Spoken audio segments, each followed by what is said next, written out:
Well, hello, and welcome again to the 2012fad.com.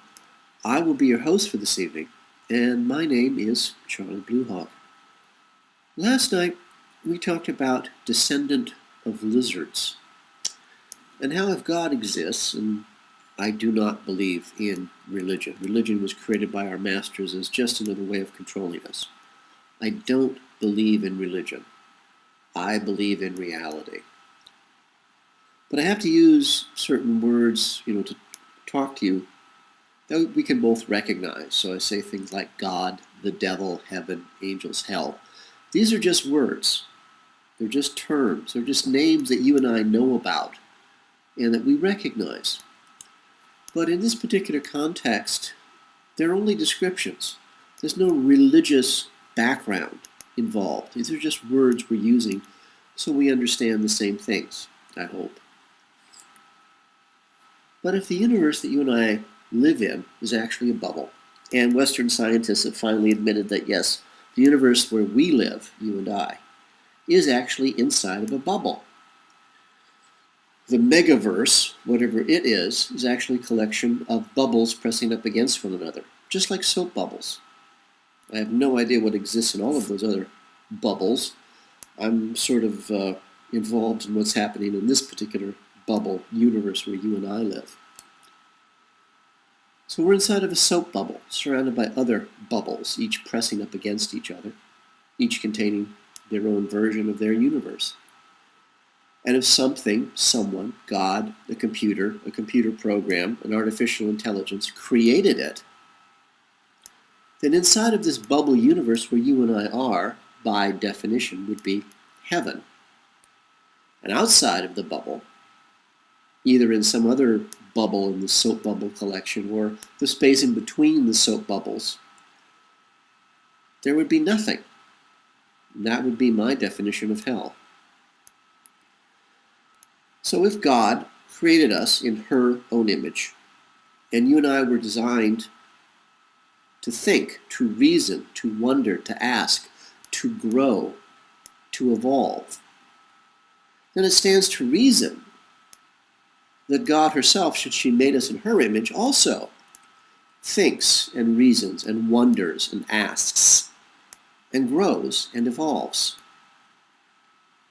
So she must be asking a lot of questions too. And if she's asking questions, it means that she must also be evolving. So, okay, for the sake of argument, not being Christian or Muslim or Jew or Buddhist or Hindu or anything, let's say God creates the universe, and she puts it inside of a soap bubble. Just being very simplistic. What was she like when she created the universe? Was she, as the Christians say, a word? A word is just a vibration. A word is just a thought made manifest. Was she just a pattern of energy inside of the bubble? Was she lonely? Was she curious? Or was she just a woman and felt the need to create life? So her first child, her firstborn children, she naturally enough made in her own image. And if she was just patterns of energy or light, then her firstborn, what you and I would call angels, were just patterns of energy and of light. But there had to have been some concept of substance, no matter what you are, whatever, I'm going to use the word frequency a lot. There had to have been some basis for the pattern. And what if, as God explored her universe, and she was asking questions and exploring the different frequencies from the very lowest to the very highest, what if in the frequency that she was exploring at that time, evolving through, discovering, exploring, was that of a reptile? What if her firstborn, the angels, made in God's own image, were made in the image of reptiles? Even though they were, to you and I, insubstantial, at a much higher frequency than you or I are at. And yet when God was exploring, questioning, asking, she was in the form mentally of a reptile. So her firstborn children would have been reptiles.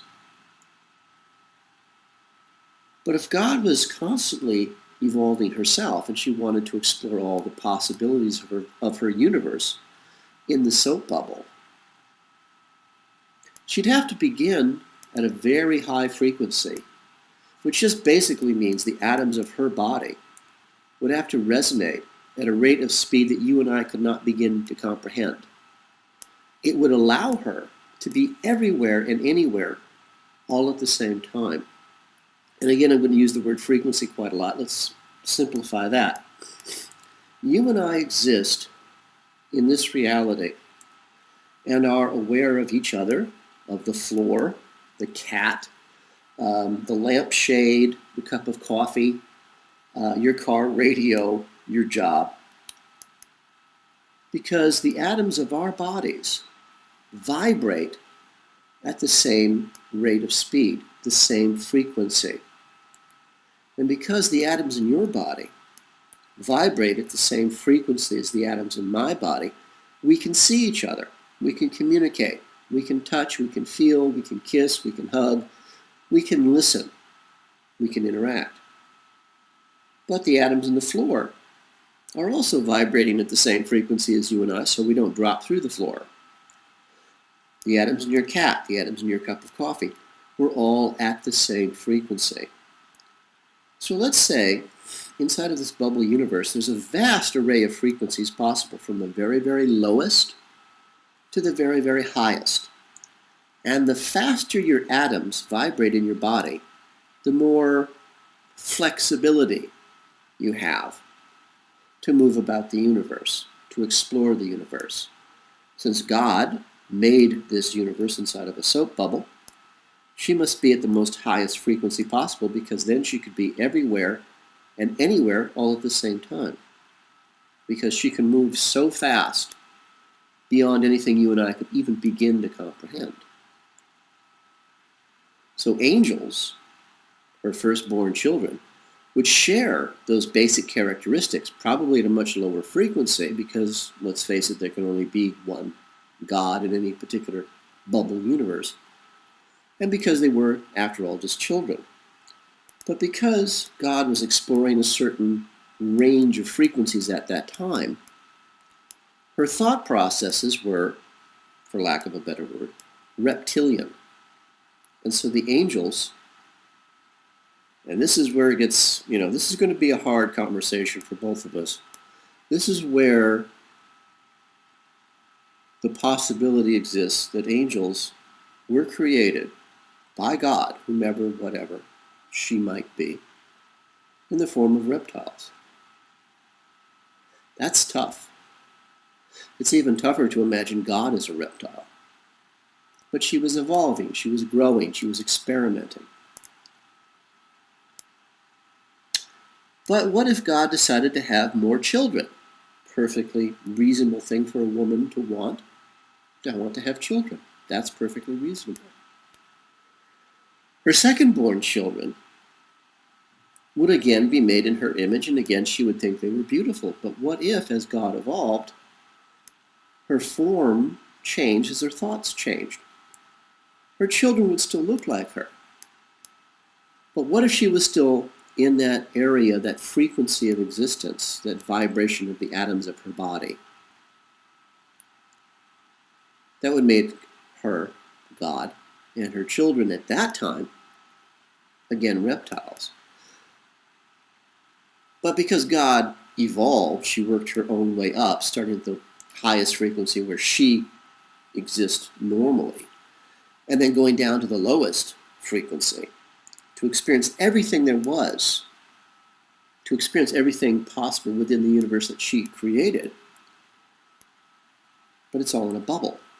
So then her second-born children would be reptiles, because God herself, working her way up that frequency of existence, would have had the mindset of a reptile.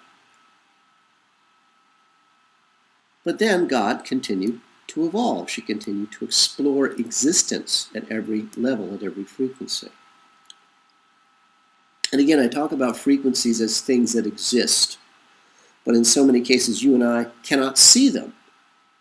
But we know that other frequencies, other energies exist. For example, you cannot see radio waves. But you and I both know that radio waves exist because as you're driving to work in the morning in your car, you can turn on your radio in your car and listen to country western music. And then you can listen to classic rock on your way home that night. You know radio waves exist because when you're in your car and you're fiddling with the dial on your radio, you can adjust the frequency. Now, all of those frequencies exist at exactly the same time in exactly the same space. But by adjusting the receiver in your radio, you can decide which frequency you want to be involved with. Country western, classic rock, pop, funk, jazz. So you know radio waves exist, you just can't see them. You know that microwaves exist because you go home at night and you microwave your popcorn. Of course, it turns it into plastic, but that's another story.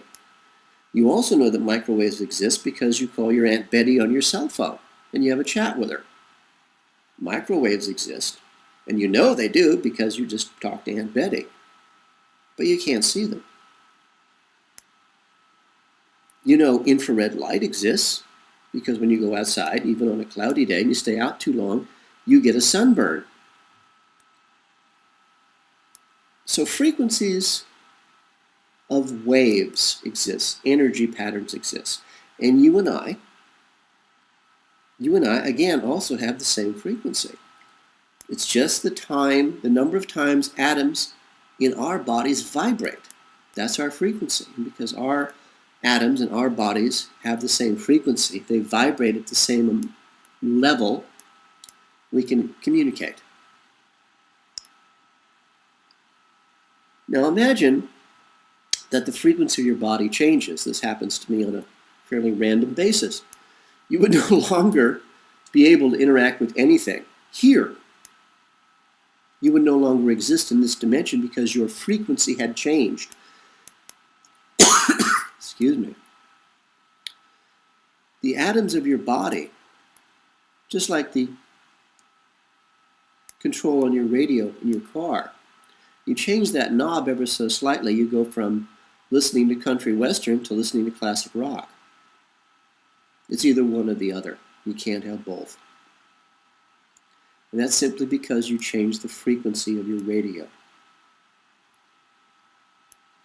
So when I talk about God changing frequencies for the sake of having an experience in a different reality inside of the universe she herself created, inside of a bubble where you and I happen to live, I'm talking about exploring, I'm talking about thinking, I'm talking about evolution. And so as God evolved, she had, let's just say, 3 sets of children. Each of those children were made in her image at that point in time. But she continued to evolve. So her firstborn children we call angels. And they are reptilian, but they have a very high frequency of existence. So they can move pretty well anywhere they want to in the universe. They can't be everywhere at the same time, because apparently only God can do that, because her vibrations are so high. She can move so fast and think so fast. She can be everywhere and anywhere at the same time. She's so big, you and I could never possibly comprehend her. But then God had her second-born children, which we'll call reptiles, reptilians. And that might actually be the standard of a life form, the commonest life form in this universe. We don't know. And then the third-born, the youngest. That's us, human beings. And like all problems, like all families, we all have problems. The oldest children are torn over which parent, either God or her lover, Satan, Yahweh, that they should follow.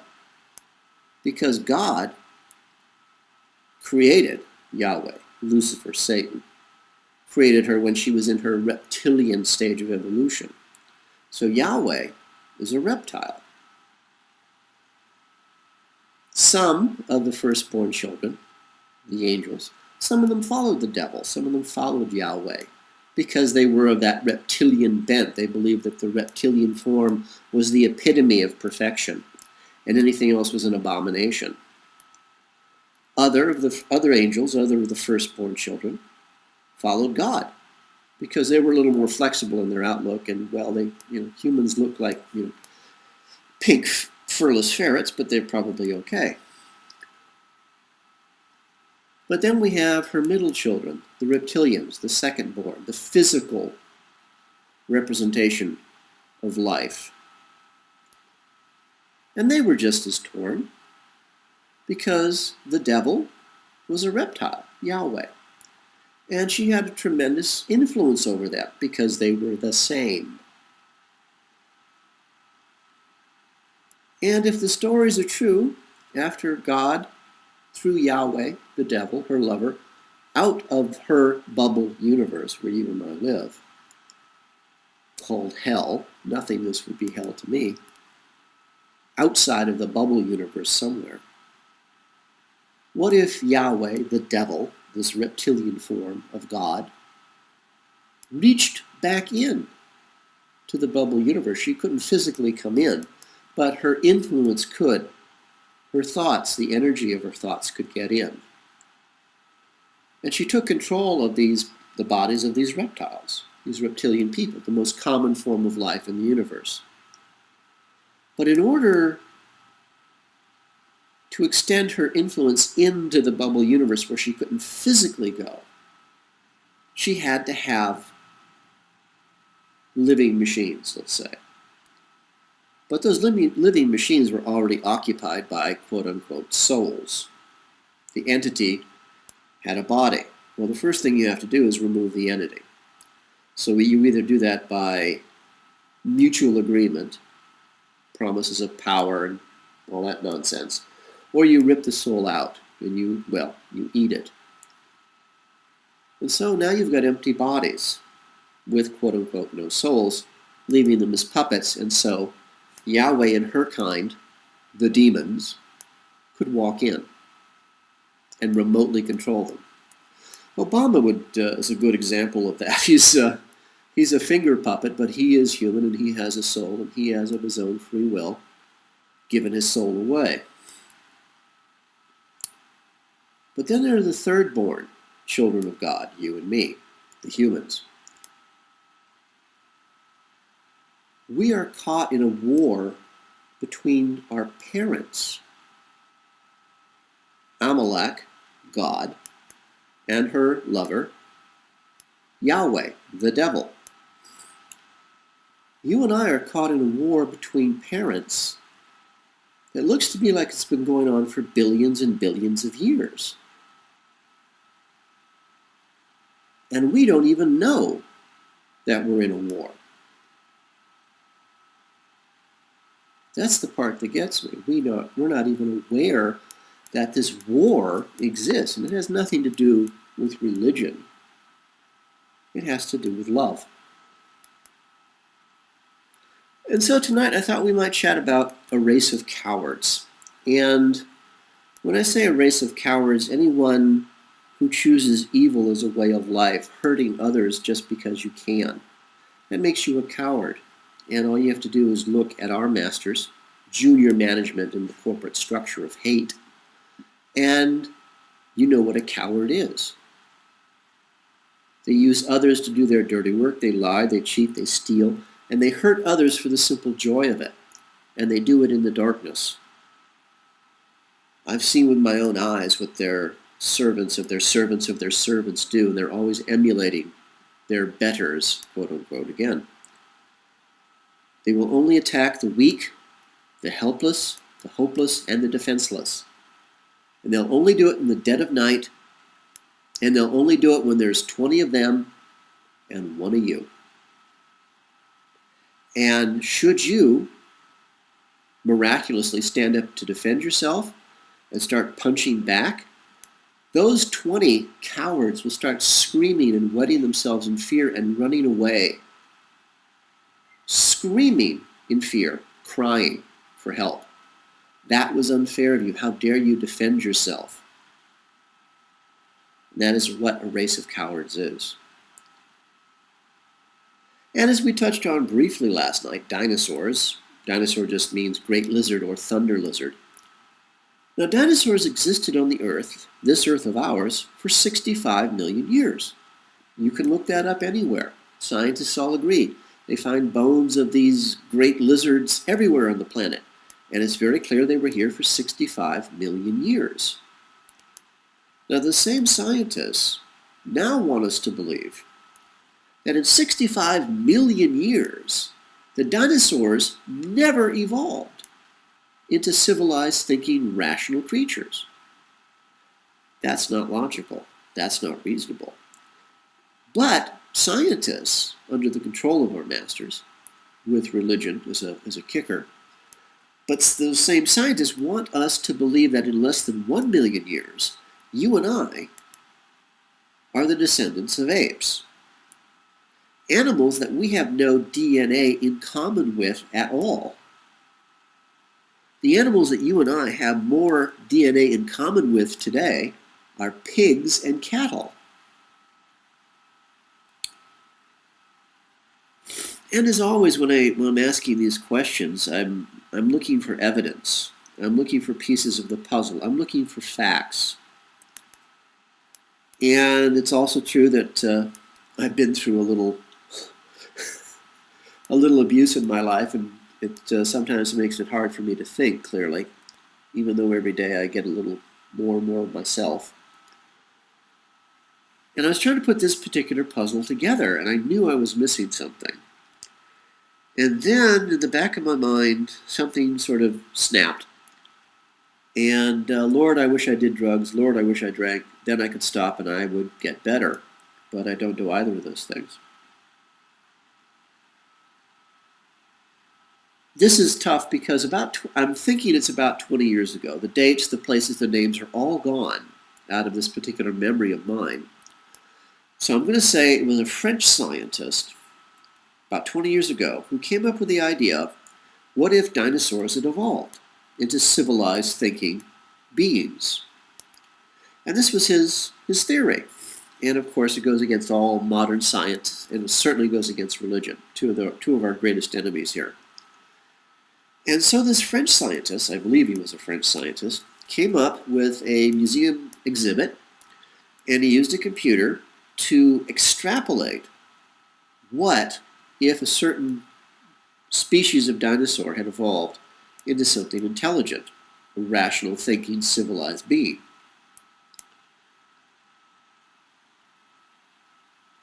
Because his thought was, after 65 million years, all the dinosaurs did was eat? That was it? Well, he put his models of these intelligent dinosaurs on exhibit. And honest to God, I frankly was not at all that interested, but I'm looking back now because I know a little more than I did then. And I now understand why the exhibit and the scientists suddenly disappeared, and neither was ever heard from or seen from again. Because I remember very clearly the pictures of these models that he had made of intelligent dinosaurs. They looked exactly like little gray aliens. Thankfully, I've never seen a little gray alien, and I really don't want to. And if I saw motherships hovering over the city, the first thing I would do is I would run and keep running.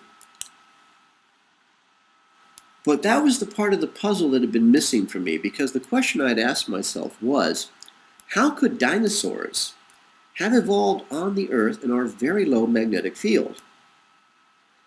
A magnetic field that's almost non-existent every 32,000 years when a dead brown dwarf star passes through the plane of our solar system.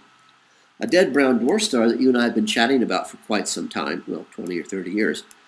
And all of a sudden, CNN and the BBC have discovered it just the other day. It's September 2011. You and I have been talking about this 20, 30, maybe even 40 years. CNN and the BBC, the mouthpieces of our masters, just the other day discovered a dead brown dwarf star. They can't decide if it's outside the orbit of Pluto or if it's inside the plane of our solar system yet. They're still arguing about that. But how is that possible? Well, how is either impossible? So anyway, for an animal, a dinosaur, to be hundreds of feet long, weighing tons, and still be able to walk, the magnetic field, the oxygen content of our world would have to be immensely stronger than they are now. And of course, the sources of food have to have been staggering. Well, I think I know what the answer is, and as usual, I pulled this information, these facts, from many, many different sources, all of which know nothing about one another, and if I brought it to their attentions, they'd be horrified, because they say, no, I have nothing to do with that, that's ridiculous. So the story that I thought I was going to tell you has completely changed, because the facts I find keep aiming me in a different direction. So what we're going to do at this point is we're going to simply review the steps that we're going to have to review to get us through this story. And this is going to be, it's going to take some time. So I've basically broken it down into the things we have to review. The first thing we have to understand is, from the center of our galaxy, and this again is a scientific proven fact, you can look it up yourself, that bursts of energy in the form of information are being broadcast to you and to me and to the rest of this galaxy 1 trillion times per second. Look up what 1 trillion is, and that'll kill you.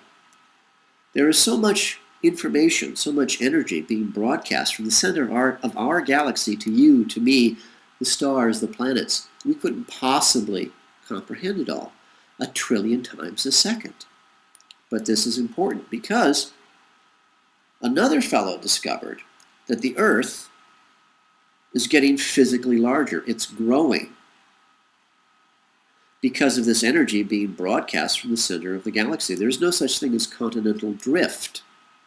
If you're good with Lightwave or some other animation program, get a 3D model of the Earth, make sure all the continents are the right size and shape, and then shrink the model of the Earth in your computer program. All of a sudden, the continents fit together perfectly.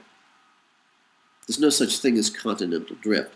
The Earth is becoming physically larger because it's converting this information, this energy that's being broadcast to us 1 trillion times a second. It's converting that from energy into matter. The Earth is growing. And as the Earth grows, the amount of magnetic material in the Earth apparently doesn't grow. So when the Earth was very, very small and compact, there was a lot of magnetic energy in the surface of the Earth, and that's what allowed the dinosaurs to get as big as they did. But as the Earth grew, that same amount of magnetic material had to be dispersed more widely. So the overall effect was the magnetic field decreased. And as the magnetic field decreased, it was no longer possible to be hundreds of feet long, weighing tons, or in the case of the human giants, who, if they lived hundreds of thousands of years, they would also benefit from this energy coming from the center of the galaxy, and they would eventually be 100 feet tall. Scientists keep finding skeletons of 100-foot tall human beings, mostly in India, but they find them all over the world. And the media and religious organizations immediately rush to crush these stories, because the idea of having giants is just bad, because it's true. Now, as the Earth grows, physically grows, the Earth originally had a molten core. But as the Earth grew, the surface of the Earth expanded outward, the continents pushed away from one another. That molten core was left behind, and now hangs in the middle of a hollow Earth, suspended in the middle of the Earth, and is now an internal sun. How is that possible? Well, other scientists, and if you look real hard you can find this one's hard to find. A group of scientists decided to measure the gravitational field of the Earth. So what they did was they dug 2 very, very, very deep tunnels, wells actually, and they hung very, very, very long lines down these wells. and they put plumb bobs, weights at the end of the lines.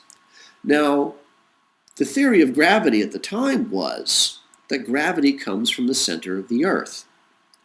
So they assumed when they put these lines down these very, very deep wells at different points of the Earth, that the plumb bobs, the dead weights at the end of each of these lines, would swing or glide or move towards each other, since they were both aiming for the center of the Earth.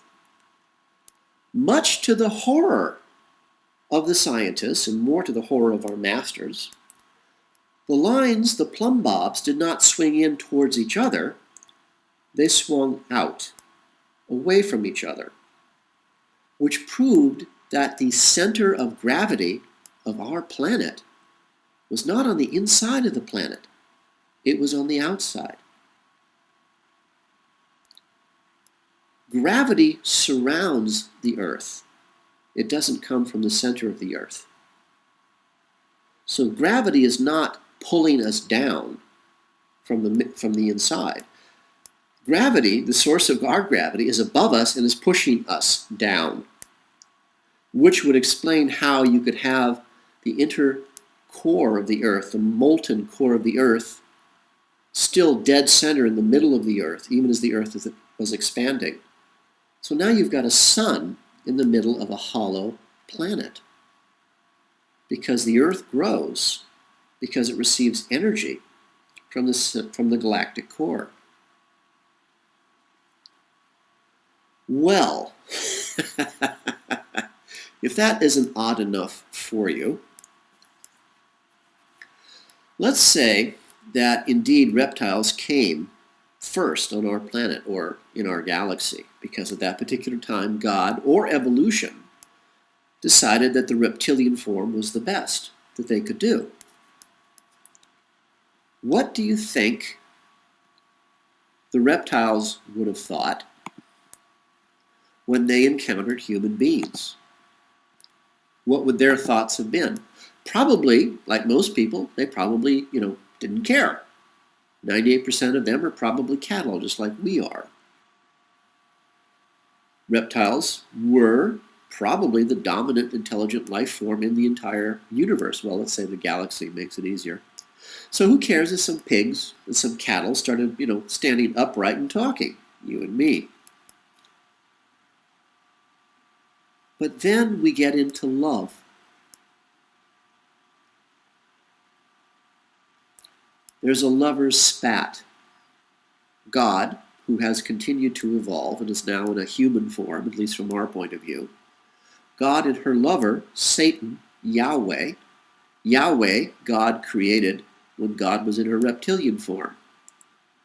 So Alamak, God, and Yahweh, her lover, broke up, because God continued to evolve from light to matter to reptile to human, whereas Yahweh is still a reptile. God created the reptiles and the angels in the same basic model, herself in reptile form at that time. Yahweh, her lover, thought herself perfect and saw no reason to evolve, could not or would not evolve. But her lover, God, who was also her creator, also her mother, God chose to evolve, chose to change, and she left Yahweh behind. It's hard to be left behind, I'll tell you that from personal experience. So you and I are caught in a war of love. I always knew love was the most powerful force in the universe, but the concept that love can turn to hate so very easily, it's sort of overwhelming. So these are the points that we have to cover in our next couple of chats. Sadly, everything I've told you, you can find on the internet. The internet's a wonderful place as long as we still have it. All the information we know, well, for the most part, is there. So most of what we've talked about tonight, most of what we've chatted about tonight, you can find it for yourself. You don't need me. because the implications of this are just fairly large. And this is going to take us some time, so please bear with me. I don't know where we're going. I really don't. But we'll get there together. So I leave you tonight with the Celtic blessing that means more to me every single day. May you live as long as you wish. May you love as long as you live. For the 2012fad.com, this is Charlie Bluehawk.